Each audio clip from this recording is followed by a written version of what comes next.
Hello, I go by Russell or Pleight. I have been making music since the summer of 2016. I have been a self-published musician since 2021. I wiped my Spotify catalog recently. I have built up my audience since 2021, and all of that hard work has been flushed down the toilet in a day. This was not a mistake. I have been unhappy with their treatment of artists for a very long time. In a prior video, I had explained that songs of mine had been botted without my consent, and all Spotify could say was, don't talk to the companies that bought songs. I have had friends with the same issue, and Spotify opted to just delete their songs entirely. It is unacceptable that Spotify chose to hurt the people who make up its platform. The whole situation was a genuine headache. However, it wasn't enough for me to leave just yet. The tipping point for me was learning that Spotify had proudly donated $150,000 to our tyrant-in-chief, Donald J. Trump. My disdain for the president goes beyond the scope of this video. All you need to know is that I'm not a big fan. If you're an artist yourself, you might be wondering, where is my hilarious amount of donated money? To my knowledge, the president doesn't even make music, nor is he on Spotify. I assume I contribute more to the platform as a small artist than some fuck-ass politician, but I guess I'm wrong. They pay me less than 0.4 of a cent per stream. They have given me a grand total of $15 for 4,000 streams accumulated over the past 5 years.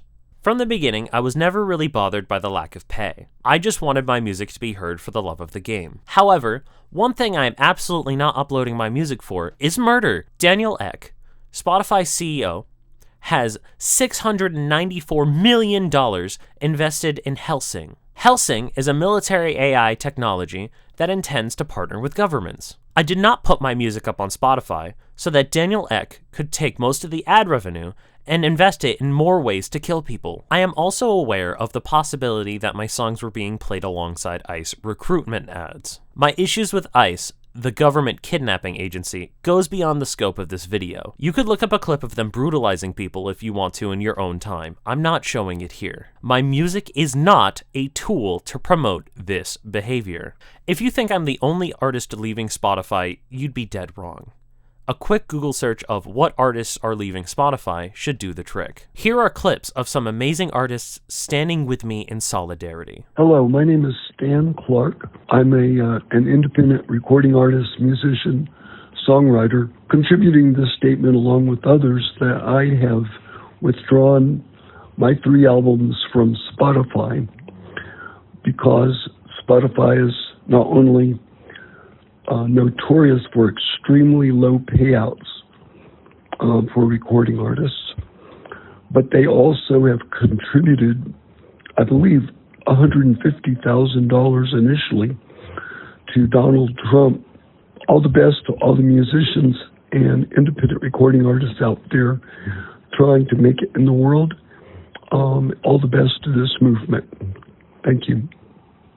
All the way back in 2017, I wrote an angry letter to Daniel Ek comparing Spotify to gentrifying a neighborhood and making it unaffordable for all the artists and creatives to live in, and then complaining that the neighborhood is not artistic or interesting anymore. I've been so mad for so long about the way that Spotify has been able to create a monopoly over how people listen to music. And people don't know that their money is not going to support the artists. It's just making big labels and the CEO of Spotify rich. Artists have been asking Spotify to pay them more fairly the entire time that it's existed. And instead of doing that, last year they announced that they were no longer going to pay anything for any songs with less than 1,000 streams in the previous year. I wanted to leave Spotify right then in that moment because per stream royalties were abysmal in the first place, but now 87% of the songs on Spotify are not getting paid anything at all. But everybody says that you have to be on Spotify if you want to have a career in music. It's got the best discovery algorithms. It's where people are listening and discovering music. It's got the most subscribers. You're cutting yourself off at the knee if you're not putting your music on Spotify. But earlier this year, when I heard that Daniel Ek had invested almost $700 million in AI military technology, that's my unpaid labor funding AI directing weapons to kill people. And I saw the first news article about Deerhoof pulling their music music off of Spotify, that was the last straw for me, and I pulled my music off of Spotify as well. And honestly, it's been such a huge relief not to be associated with that platform anymore and not to feel like my values are conflicting with my actions. And it's enabled me to hold a stronger vision of the world that I want to live in, where something better takes the place of Spotify and artists leave the platform and inspire fans to leave the platform. And we're already seeing this happen. We're seeing Spotify's stock value tumble. Just the few artists who have left Spotify already and the handful of fans they've each taken with them is showing us that it is possible to demand something better. And I'm really looking forward to seeing what we can create as this movement grows bigger. If you are an artist with the ability to leave Spotify, I strongly urge you to do so. I guarantee that Spotify is not making you any more visible to new audiences, and they're literally paying you less than pennies for it. I have seen countless sentiments from listeners canceling their Spotify subscriptions and jumping ship to find new platforms. If you want to continue listening to my music, consider listening to me on Qobuz. Qobuz pays me fairly per stream, and is widely considered as the ethical alternative to Spotify. I'm not sponsored, I'm just trying to give you more options. I am still out everywhere else, but I am open to hearing what companies I should stop supporting next.